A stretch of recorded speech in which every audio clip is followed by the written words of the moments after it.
howdy. How are There you, he man? is. I'm good. I'm good.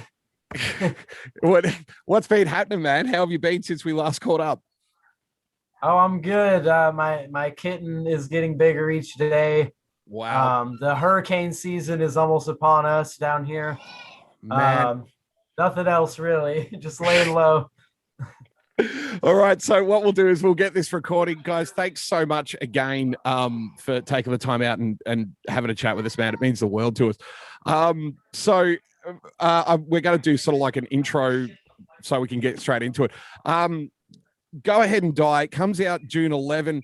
Igor, what was the first record that you remember your dad playing going, fuck, this is amazing? Probably Morbid Tales, Celtic Frost. That was one of the first metal records I fell in love with. Max, you must have been proud when he started digging that. Oh yeah. He doesn't know this, but when he was inside his mom's belly, I'll put headphones and I'll play Hellhammer on her belly. Oh, that's great, man. That's great. Did you ever think? I mean, I know that you've done so many projects, Max. Did you ever think I'm going to do one with my son? It was always in the back of my mind, especially with Igor, because we always had this good metal connection. We always like a lot of the similar stuff, and I thought it'd be whenever it happened it'll be great. It'll be a lot of fun. I didn't know it was gonna happen last year. Yeah, but it just did. it was just one of those things. We had the time, and like he knows I'm super busy. I'm always touring. It's kind of hard to get me in one place for more than a month. When I'm rolling hard, I'm rolling hard. It's and we had all that time, man. So there was like a luxury to have so much time. And when you have that much time, you use it right, and we did it. And making of this record was the best way to spend the time we could, because I love the record. I think it's awesome how it turned out, and it was a great fun to make the record. Yeah, how did it actually come about, Igor? Did you actually say, Dad, all right, need a singer and a guitarist? Do you want to be in my band? No, it was definitely much more informal than that. Right. I don't think we actually had any type of plan at all. We kind of just got together and we realized we had the buzz, so we were like, let's just try one song and see how it goes. Yeah. And I think we finished that one song and made a second one that same day. And we were just like, okay, we might have linked ourselves into something, and that's kind of how it went. But there was never really a formal plan. It was an idea. It turned into what it is now through random events in life, I guess you could say. He said earlier we were doing an interview, if you're a musician, have a general plan, but don't put things in concrete, because you never know how they're going to actually go down. And exactly, this was another case of that. It happened how it did, right at the right moment. Weirdly, because of COVID and stuff like that. So it came together organically, as naturally as something like that can. We had the first songs, but was like we didn't know we're making the record yet.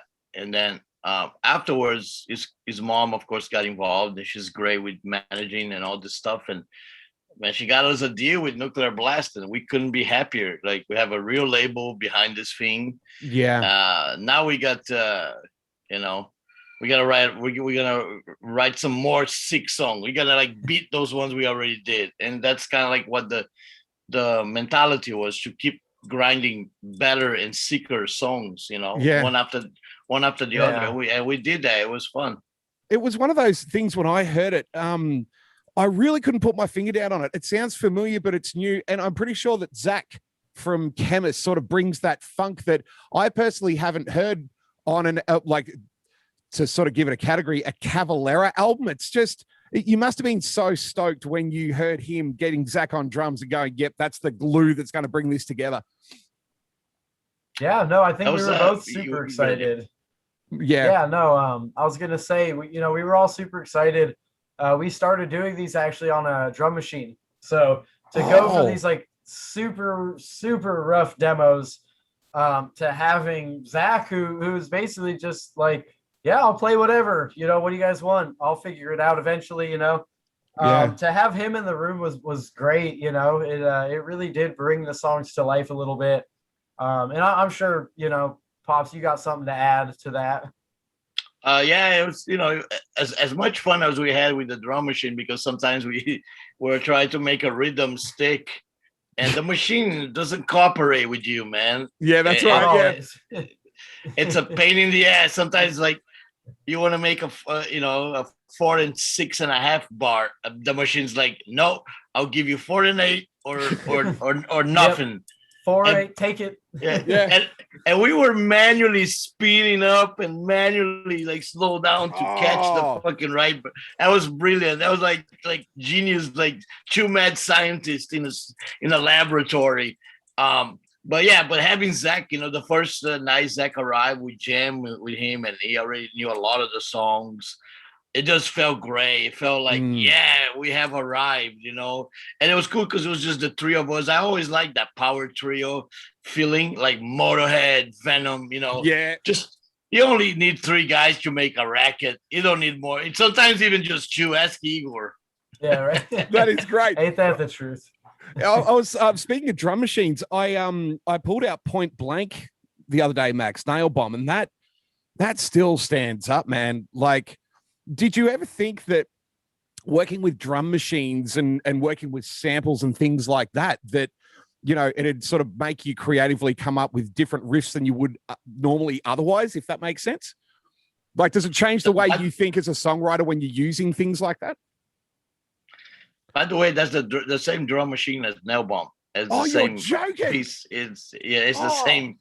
It's the thing doesn't die. It's fucking like a cockroach. You can tell it's old because they used to make products that last, like that. They don't do that. They don't do that these days. You buy something and next year you got to buy a new one. No, it's the same one. It's the same one from Chaos, so I did some demos on Chaos as well, on Roots and on Nailbomb. Nailbomb was a little bit different because some of the other sounds that we end up using came from Alex's, because he bought a sampler. Yeah. And Alex made the sampler his bitch. He like really took over. He took over, man. He's like, he learned everything on it. It was great. It was I hated that thing. I was like, because he'll be on a rhythm like on a beat. I'll go to sleep. I'll wake up 6 hours later. He's on the same beat. I'm like, bro, man, you still on that same part? Yes. Well, don't bother me. I'm working here. That's amazing. And you should. Oh, man. I shouldn't. I mean, clearly, having a listen to Go Ahead and Die, you guys clearly know how to work together, not just as bandmates, but as father and son. But I'd be interested to know, is there something that you can't agree on? Is it a football team? Is it a 9-hour car ride? Is it what to eat for lunch? Like, what's something that the Cavalera father and son combination just can't lock in eye to eye? Is there anything?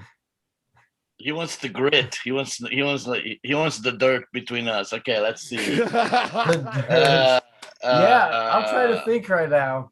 Musical tastes or anything like that. I kind of like back the new metal era stuff, and he doesn't as much. That's definitely something we don't agree on as much. Max is squirming a little bit. I try to erase that from my mind as much as I can. It was fun though. For me, it's a dark period. No, it was fun. It was fun. Wearing the kappa outfits and stuff. And it was. I don't know. I tried to think here maybe some drink that I drink that maybe he doesn't like. Spicy food. I can. I love spicy food. You can't have it. I can. Yeah. I have a shit stomach. What about Iron Brew? You like Iron Brew? Oh, I do. I do. Yeah, I love that. Yeah. I got that from There's not much. I got that for birthday last year from Jason. He gave me a pack of Iron Brew. Nice. That's awesome. Is it the old recipe though? Because I know that they updated the recipe, and from anyone that's in Scotland will tell you they completely fucked it. They pulled a lot of the sugar content out. Yeah. No, they can't do that. Come on. That's exactly what they did. Go back to the album, Go Ahead and Die. It is out June 11. I just realized, hang on, we've got to talk about this album. How would you say it comes across as, so this is for you, Igor, it comes across as like your first big, and I would consider Nuclear Blast a massive label, debut albums. Max would be able to say this plenty of times over. Your first album, there's always people that don't know what to expect. Was that something that you used to your advantage? That people had no idea. That's why you've got. We kind of use the element of surprise a little bit. To be honest, I don't think anyone even heard of the band until the first single released. So we had written, recorded, signed with the label, made the videos, like done stuff completely under wraps, you know. And so I do think we used a little bit of that to our advantage. And for me, being on a major label, it is a little crazy. I'm not used to talking to so many people in press. And people actually seem interested in what I'm doing. I'm not really used to that, despite what some people might think. So I'm rolling with the punches, and I'm enjoying it, and I'm having fun with it. And as you can see, we talk about everything from metal to Iron Brew to to Pearl Jam to no, I'm kidding. I know he's not too fond of Pearl Jam, and I always give him crap about it, but we're friends, so getting to do this is fun because we're approaching it from this angle. So we're kind of just shrugging off a lot of the stuffiness of a major label and kicking a lot of that out of the door, and just having fun with it and being open, honest, and doing stuff like this, so it's great. I gotta say, from my perspective, it's a lot of fun, Yeah, I was looking at the clip because I chatted with you about 3-4 weeks ago. Yeah. And I remember thinking, oh, you don't look like, you must look more like your mum than your dad. And then I seen the clip, and when you're like doing that scream, you're a dead fucking ringer for your dad, man. Like he looks like a younger UMax back in like the Morbid Visions era. Yeah. Spitting image. Yeah, we got the hair and the mustache the same for sure, Now, when you have a look at where you've gone, I mean, even last year, Max, Killer Be Killed, my compliments on that, man. That is a stunning album. Then you jump straight into this. Like, do you stop at all, ever? The pandemic the zombie apocalypse forced us to kind of like slow down at least, but I really didn't want to slow down. That's why I kept on recording. We realized a light bulb went, hey, we can still go to studios, that's not been taken away from us. And we can still make record. We are safe, between us, so I love to jump from one to the other because they all have certain struggles, man, to make the best you can out of it, and for me to jump from Killer Be Killed to this is totally night and day. Killer Be Killed is like a pop band compared to Go Ahead and Die. It's like, I mean, being brutally honest. Not in a bad way. I love that. No, it's not a bad way. No, I didn't think that at all. Oh, mate. Yeah, but it's cool to go one to the other. It's just like, I just love playing, having, and I couldn't pass this opportunity to do a record with Igor. It's like, I always wanted to do it. And, it's a unique thing, a father and son record that kicks ass. Extreme record. I don't know. I don't think that. I was trying to rack my brain to think there's another one out there. I could not. Somebody mentioned to me Julio Iglesias and his son. True. That doesn't count. That does not count. Oh, great. Max, last time I was seeing you online and you sent out a tweet making history. That was your last tweet. Yeah, it was 9 years ago. Do you just not give a shit about, social media and things like that nowadays? Because Igor, you'd be online on a few platforms. Yeah, and I think that one you read might have even been a fake because I don't think he's ever had social media. Oh, that really? Was, actually his own, if I'm not mistaken. Yeah, Max. I don't. No. Oh, okay. All the Max's Cavalera Facebook are not real.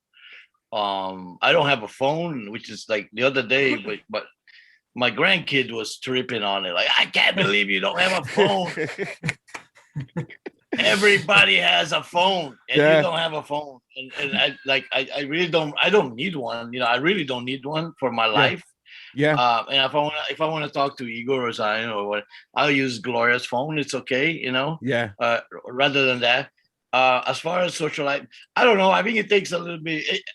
Okay, if you like it, it's cool. It's good for you. And I know Igor likes a lot of the gaming stuff and but I don't. I kind of like myself being a little bit mysterious. Like, you still, there's some mystery left. You don't know what I do, what I'm up to all day long. All my shenanigans are secret, and they're not out in the all splattered over the social media landscape. So it's like I do like Max tracks, on Facebook with Gloria filming. That's about it. But apart from that, just not much interaction on that side, unfortunately. Maybe it change in the future, but I don't think so. Yeah, and that is sort of light and day because Igor, like, have you tried to get your dad into anything like, the digital side of things, like gaming, or certainly not social media? But for you, is it hard when your dad does not have a phone? Sure, you can call your mum and go, his dad there, but is that a problem as his son when your dad doesn't have a phone? Not really. I mean, I myself, I didn't have a cell phone till I was 14 or 15. So I knew how to make it work as a kid, call from a house phone or, get a friend's mom to take you home or something. So, if I want to get a hold of him, I know how to get a hold of him. Yeah, that's awesome. I know where he's at, So, that was this tattoo artist. I don't really like social media myself. If you even go on my pages, I'm not sitting there showing what I'm doing, me sitting at home hitting bongs, playing video games. Who wants to see that? I'm posting about my music and books and things that are actually, I guess, important to me or whatever. Yeah. I don't really like social media personally. I just do it because it's kind of a necessity nowadays. Yeah.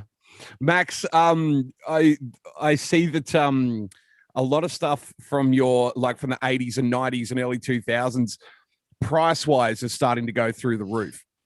Things like, records and tapes and shirts. Like, I've got a Sepultura shirt at home, which is apparently worth $300. When was the last? That's with me alive. Wait till I die. Then it'll be really happening. Yeah, no, that's okay. Yeah, right. Knock on wood. Knock on wood. Yeah, right. Knock on wood. What have you ever seen something online of yours or something that you're associated with? I also had a Nailbomb shirt, but I lost it.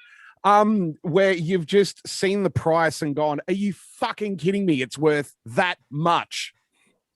I've been made aware of it by my wife, Gloria was like, they're selling this and this for that much. I think it was like it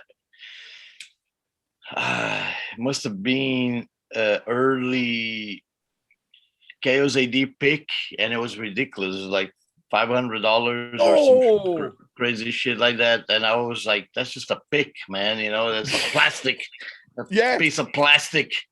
I don't know. I mean, sometimes you see a lot of cool stuff. I mean, we used to, but that's a bit different. Like bootleggers, we used to play Italy, and the bootlegger had cooler merchandise than what we had. And that was, it was nuts, man. Every time we pull up in Italy, we'll go to the bootlegs and get their stuff so we can make some of the shirts. because they were so cool. Those guys were great. They were great. They're like amazing. We should hire them for, work with in our merchandise line, man. They're awesome. From time to time, there's I seen a lot of people wearing actually like some of the guys in bands. They wear Schizophrenia shirts. They wear Morbid Visions, but that's like more like the OG guys. The guys that kind of like know the background and the best. Igor, when you put this album out, like I was saying before, it's your first album. Is it kind of, or how frustrating is it, I should say, that Go Ahead and Die, come June 11, bang. Okay, we can't really play anywhere. Like, is that something that you're going to just tackle down the path, or is it something where you're like, okay, it is what it is. It's a studio album, and I don't know, maybe do something online. I don't know. I know. I want to play live. I'm itching to get back out on the road. Especially this album, this old school vibe and stuff like that. The essence of it is in the live show, I think. So no, I definitely do want to. I'm just, I guess I'm under the impression that I wouldn't ever want somebody getting sick to come see me play music. Yeah. Possibly getting sick and dying is even worse. So I'm a softie at heart. I'll take all this screaming and the crunchy guitars and everything away. And I care about who comes to my shows and their well-being there and stuff. So, it's a matter of time until, that's not as much of a threat, but I do want to, I want to get out there with Go Ahead and Die. I have a stoner band called Healing Magic. We want to play as well. I think every musician of the world is dying to play right now, so Go Ahead and Die is definitely waiting just as well. Max? Yeah, at this point, I'll go in a van. I'm so ready. I'll go in a van right now and go on tour. Like, I don't even need a tour bus. Right. Actually, Go Ahead and Die. Go Ahead and Die in a van. The three of us, we just, maybe like Gloria and Aggie and his cat. The cat in a little van. It would have been pretty sick. It would have been cool, man. But yeah, I think it's gonna happen, man. Next year, everything is starting to open. We got our vaccinations. Everything is good. So yeah, I think it's gonna happen, man. It's gonna go back to normal, and I think this record is gonna be some serious fucking mosh pits on this motherfucker. It is. I mean, it is. There are songs. There's some parts of this album that I cannot. Yeah. I know what you mean. Yeah, Nuclear Blast. You don't have to say nothing. You just go. This is gonna be like people gonna get seriously fucked up on this part in a good way. But even just listening to it, even just listening to it, even in the first 5 minutes, I was already pulling this face with the headphones on, going. Not the best face, but I was like, that sounds fucking dead. We've only got a couple of minutes left, guys. Thank you so much. Bloodstock Fest is live online, and they do a big shout out. What are your thoughts, Max, and also for you, Igor, when you hear the word Bloodstock? That's their question. It's like a good time, I haven't gotten the opportunity to play myself, but I would love to. Seems like it'd be fun. Yeah, we could get some good English ales afterwards for sure. Yeah, Max, what about you? I had an honor to play once, and it was fantastic, amazing. I think the whole festival it's done right. Big shout out to all the organizers and the people involved. We had definitely the all the catering was great. The rooms were great. The dressing rooms were killer. The crowd was amazing. We had just a blast, man. I want to do that a lot. Hopefully we Go Ahead and Die for sure. Bloodstock, Go Ahead and Die. Oh yeah, it's a perfect match. Oh, dude, that's a great answer. They'll love that. Bloodstock and Die. With you, Max. Yes. Gilbytron wanted to know, what was it like when Killer Be Killed this time around with Igor working with a multi-vocalist band? But also I'm sort of thinking, well, so was Nailbomb in a certain kind of way. Like, is it something that you prefer? Does it take the heat off you, Max, when you're not the only singer in the band? Yeah, for sure. It's a lot more fun. Even on Go Ahead and Die, I get to, I get to let Igor, do as much as he wants and can, and we kind of share that. Yeah, because it's hard. It takes a toll, after so many years doing it. You have to do the whole record all yourself, sing on all everything. So every chance I get to do something that I do, just do a little bit, do a little less, especially in the areas where I really really hate, like writing lyrics and stuff like that. But definitely enjoy it though. I just enjoy making music with people I love, man. That's like the bottom line. And all those projects, either Cavalera, Soulfly, Killer Be Killed, Nailbomb, Go Ahead and Die, all good people that I love, all of them, and it's all a lot of fun. Any one of them, I get my mind goes back to the recording days, the jamming, the tours. It's always got things of remind me of a good time. So I just really enjoy playing with people.